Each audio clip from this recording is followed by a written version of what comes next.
अवघ्या 3 दिवसानंतर पुणेकरांना कुठेतरी दिलासा मिळताना पाहायला मिळतोय, कारण पुणे शहरातील जो पाऊस आहे तो त्या पावसाने पूर्णपणे विश्रांती घेतलेली आहे आणि या पार्श्वभूमीवर खडकवासला धरणातून पाण्याचा विसर्ग देखील आता कमी करण्यात आलेला आहे। जिथं 45,000 क्युसेक पाण्याचा विसर्ग होता तो कमी करून आता 30 ते 35,000 आणण्यात आलेला आहे। आणि एकता नगरमधली ही सध्याची दृश्य आहेत, जिथं काल पुराचं पाणी कंभरेपर्यंत साचलं होतं, तिथलं पाणी आता पूर्णपणे ओसरायला जे आहे ते सुरुवात झालेली पाहायला मिळते आहे। महापालिका अधिकारी आणि कर्मचाऱ्यांकडून या सगळ्या परिसराची पुन्हा एकदा पाहणी केली जाते।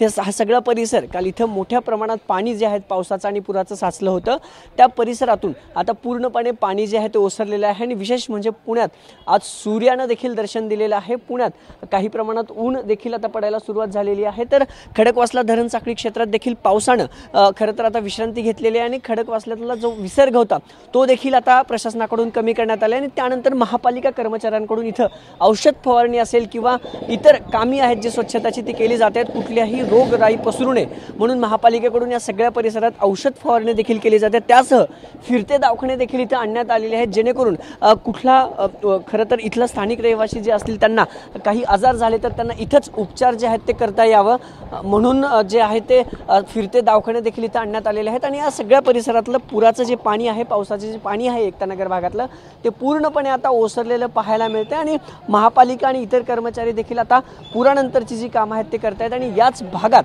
आता दुपारी मुख्यमंत्री जे आहेत ते भेट देणार आहेत, इथली पाहणी करत इथल्या नागरिकांशी देखील संवाद साधणार आहेत। पण आता पुण्यात पावसानं विश्रांती घेतल्यानंतर एकता नगर भागातलं देखील पुराचं पाणी पूर्णपणे ओसरलेलं पाहायला मिळतंय।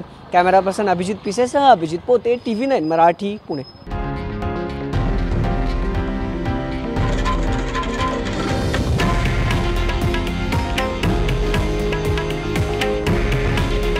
हे आहे देशातील नंबर 1 न्यूज नेटवर्क आणि आपण पाहत आहात TV9 मराठी।